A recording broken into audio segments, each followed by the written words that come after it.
देवघर नगरी में आपका स्वागत है। रास्ते की जानकारी के लिए कृपया 1 दबाएं। प्रशासन की सहायता पाने के लिए कृपया 2 दबाएं। मेडिकल सुविधा पाने के लिए कृपया 3 दबाएं।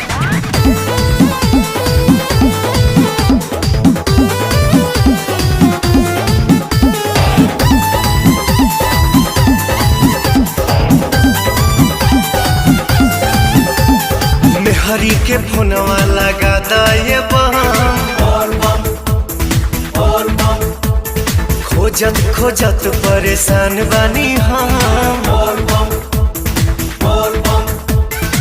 हरी के फोनवा लगा दे खोजत खोजत परेशान बानी हम।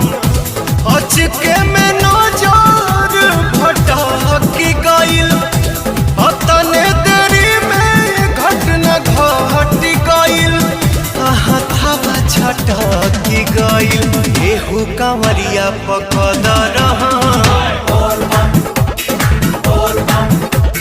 मेहरी के फोनवा लगा दे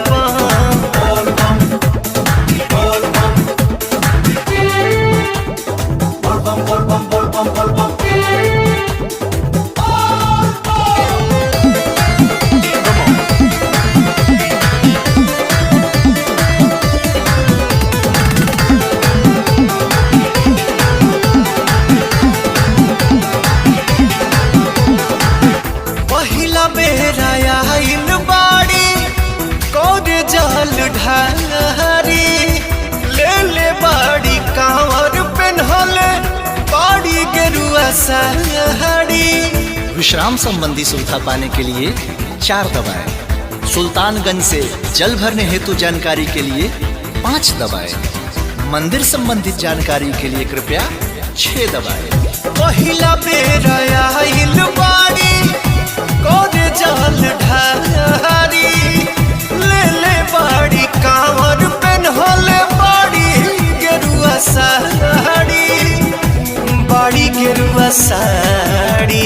सासू जी छोड़ी है ना एको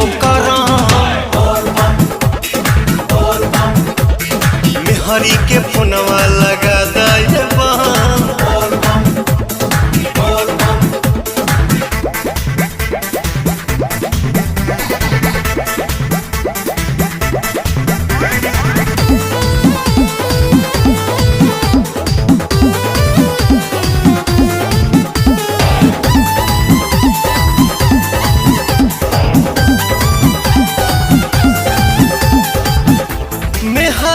के नाम हमरा हौवे पनपतिया एक गोटा पाउन का से कराई दतु बतिया।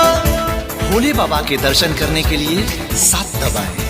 देवघर में प्रसाद पाने के लिए 8 दबाएं और खोए हुए व्यक्ति से बात करने के लिए कृपया 9 दबाएं। धन्यवाद। मेहरी के नाम हमरा हौवे पनपतिया कोटा पाउन का से कराई दतु बतिया कराई दतु बतिया। पवन राजा के उ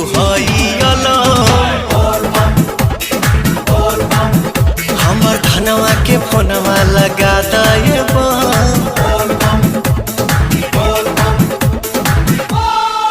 presented by